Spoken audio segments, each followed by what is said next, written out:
Welcome to Threads of Evil, where we unravel the chilling tales of the world's most notorious and sometimes overlooked serial killers. I'm Kai Lacrosse, and today we're stepping back in time to the late 19th century, to a story that's part history, part horror, and part urban legend. This is the story of HH Holmes, a man often referred to as America's first serial killer. Holmes didn't just kill, he built a house designed for murder. A structure so infamous that would forever be known as the Murder Castle. But who is H.H. Holmes? How did he get away with his crimes for so long? And how much of his story is fact versus fiction? Let's dive in. The year was 1893, and Chicago was buzzing with excitement. The city was hosting the World's Fair, officially known as the World's Columbian Exposition. It was a time of innovation, progress, and spectacle. Over 27 million people visited the fair to marvel at inventions like the Ferris wheel, electric lights, and even early forms of moving pictures. But just a few miles from the fairgrounds, something far more sinister was unfolding. In the Inglewood neighborhood of Chicago stood a building that blended in with the bustling city. It was a 3-story structure with shops on the first floor and the apartments above. But many didn't know was that this building concealed a maze of horror and deadly secrets. So before we get into the conversation about the building, right? Before we talk about the building, let's talk about the man himself. H.H. Holmes, who was born Herman Webster Mudgett in around 1861 in Gilmanton, New Hampshire. Now, by most accounts, he was an intelligent but peculiar child. He was fascinated with anatomy and reportedly performed experiments on animals, a common red flag in criminal psychology. Holmes attended the University of Michigan's medical school, where he honed his knowledge of human anatomy and began dabbling in fraud. That's right. So before he started on his murderous rampage that he's responsible for, he was into fraud. He would scam people out of a lot of money.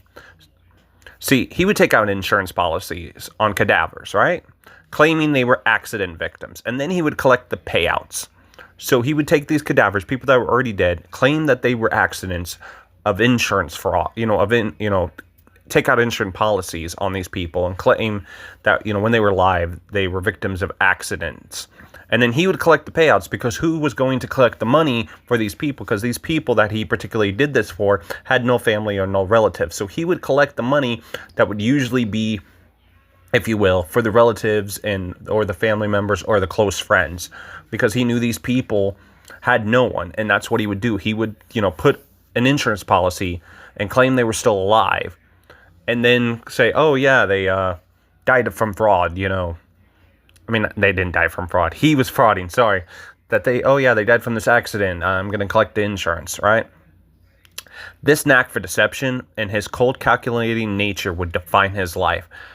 After medical school, he moved to Chicago and adopted the alias that we all know him as, H.H. Holmes. Here he began constructing the building that would earn him his gruesome reputation. So now to the building. Holmes's building was this 3-story labyrinth designed to confuse, trap, and kill.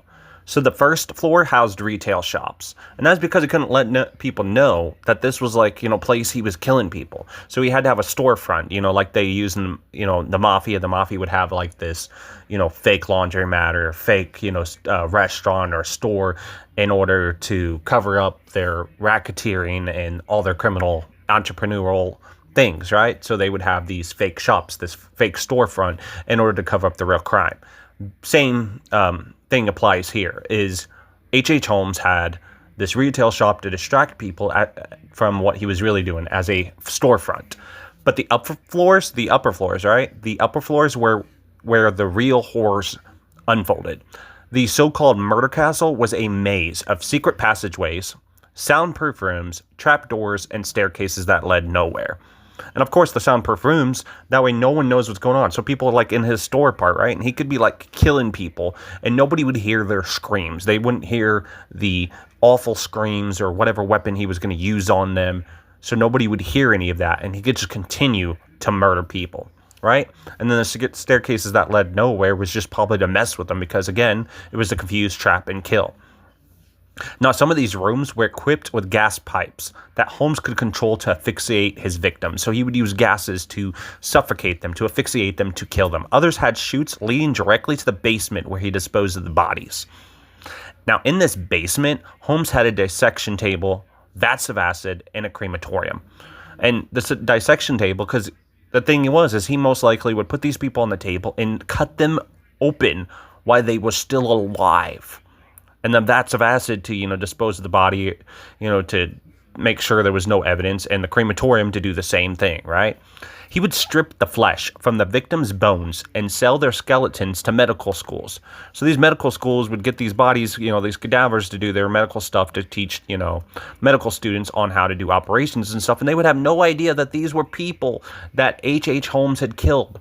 They had no idea that the body that was sitting before them, laying before them, were literal victims of a crime. And this is a chilling, efficient operation that hid the evidence of his crimes for so long. Now, in all honesty, it's difficult to know exactly how many people Holmes killed. Some estimates place the number as high as 200. And then some people think the actual count is likely much lower. Many of the victims were young men lured to Chicago by promises of jobs at the World's Fair. Others were tenants, employees who just simply disappeared, people that nobody would bother to look for, and that was why he chose them. His critical weapon in his arsenal was his charm.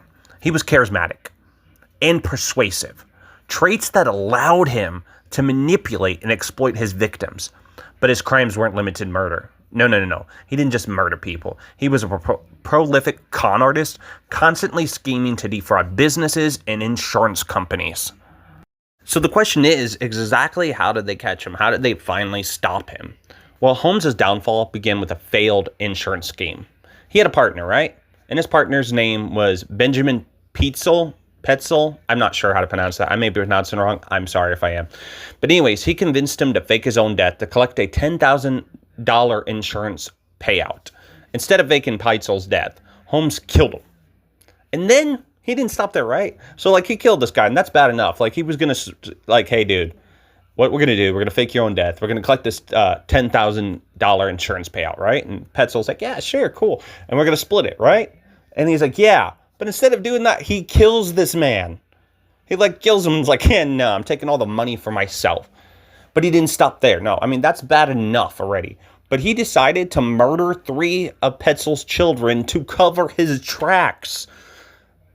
This caught the attention of law enforcement. And in 1894, Holmes was arrested in Boston for insurance fraud. As investigators started to dig deeper, right, they uncovered his crimes in Chicago. And the press...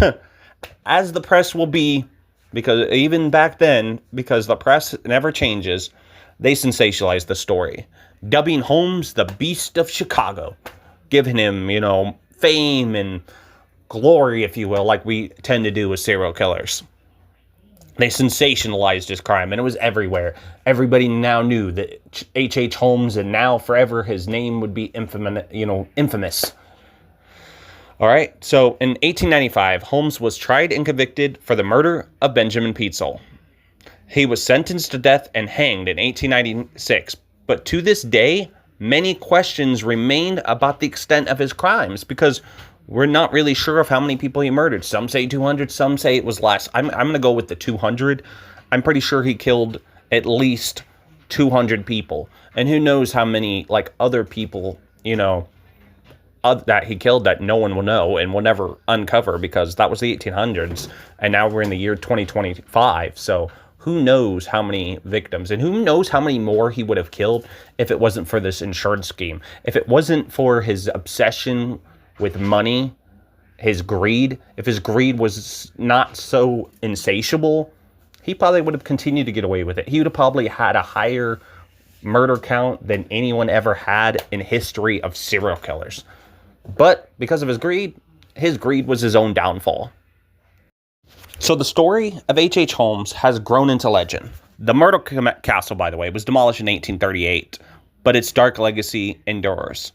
And I mean, that's a good thing that the Myrtle Castle was demolished in 1938. Honestly, I would have thought it should have been like torn down a lot quicker than that, because like, who knows how many traps and other stuff that was still set up that somebody could have got hurt in. Somebody might have. I don't really know much about the Murder Castle after H.H. Holmes was dead. And the thing is like, there could have still been traps set up. Like, there could have been other people that died in there just because it was an abandoned building. They just went in there to chill or hang out or God knows what else and died. So like, indirectly, if you think about it, H.H. Holmes might have killed more people after his death just because of how many traps were probably still set up and still there, right? But they demolished it in 1938. But its legacy still endures. Over the years, stories about Holmes has been exaggerated, blending fact with fiction.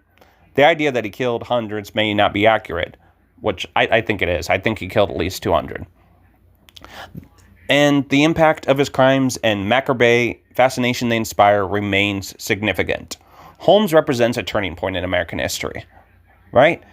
Before that point, everybody probably thought they were safe, right? You know, I mean, they weren't safe. There was always serial killers out there. I mean, you got Jack the Ripper. You got infamous serial killers throughout world history, throughout human history.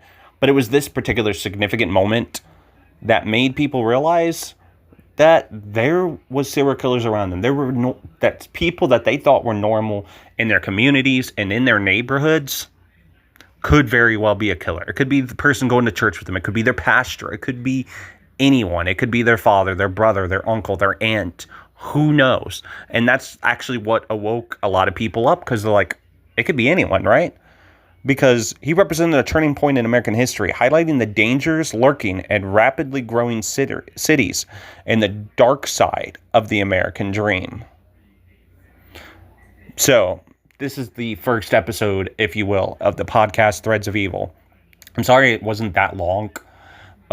Maybe I'll have to add more details when I do future episodes of Threads of Evil and have more detail into the crimes and into the killer and into the victims and all that, to make it a little bit longer, to have it more detail. So sorry if this wasn't. I might redo this episode of Threads of Evil in the future and give it more detail, if you will. But I'll let y'all know when that's going to happen.